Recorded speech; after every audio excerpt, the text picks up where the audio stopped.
నమస్తే. కథ వినండికి స్వాగతం. మనం ఈరోజు ఒకే మాట అనే కథను విందాం.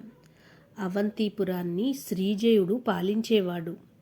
ఓ రోజు ఉదయాన్నే లేచి తన చిన్నారి కుమారుడితో కలిసి గుర్రపుశాలకు వెళ్ళాడు. అప్పుడు అక్కడ గంగయ్య అనే ఓ పనివాడు గుర్రం మాట వినడం లేదని దాన్ని చర్నాకులతో కొడుతున్నాడు.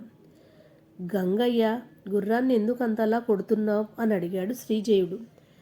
దానికి మేత వేయడానికి వెళ్తే అది నన్ను తన్నబోయింది అన్నాడు గంగయ్య. అయితే మాత్రం నోరు లేని మూగజీవాన్ని అలా హింసించడం తప్పు కాదా అని గంగయ్యను మందలించాడు మహారాజు. తప్పైపోయింది మహాప్రభు, ఈ ఒక్కసారికి నన్ను మన్నించండి, ఇంకోసారి గుర్రాలను కొట్టను అని ప్రాధేయపడ్డాడు. గంగయ్య తమ గుర్రపుశాలలో కొన్ని సంవత్సరాలుగా నమ్మకంగా పనిచేస్తున్నాడు కాబట్టి రాజు కూడా క్షమించి వదిలేశాడు. కొద్ది రోజుల తర్వాత అలవాటుగా శ్రీజయుడు అడవికి వేటకి వెళ్ళాడు. అక్కడ చాలా జంతువుల్ని వేటాడి చంపాడు. ఆయనతో పాటు వేటకు వెళ్ళిన పరివారం వాటిని మోసుకొచ్చారు.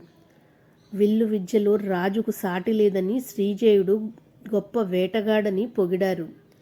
ఈ విషయాన్ని శ్రీజయుడి కుమారుడు గమనించాడు. వెంటనే, నాన్నగారు, ఆ రోజు మీరు గంగయ్య గుర్రాన్ని కొడుతుంటే మూగజీవని హింసించడం పాపమన్నారు.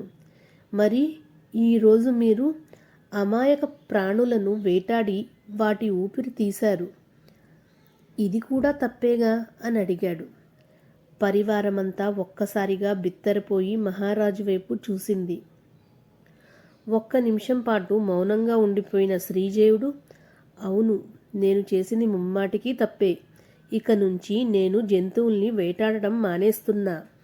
నేనే కాదు, రాజ్యంలో ఇంకెవరూ సాధు జీవులను హింసించడానికి వీల్లేదు. ఇదే నా శాసనం అన్నాడు. ఈ నిర్ణయంతో రాజకుమారుడు ఎంతో సంతోషించాడు. తాను రాజయ్యాక కూడా ఇదే విధానాన్ని అవలంబించాడు. కథ సమాప్తం.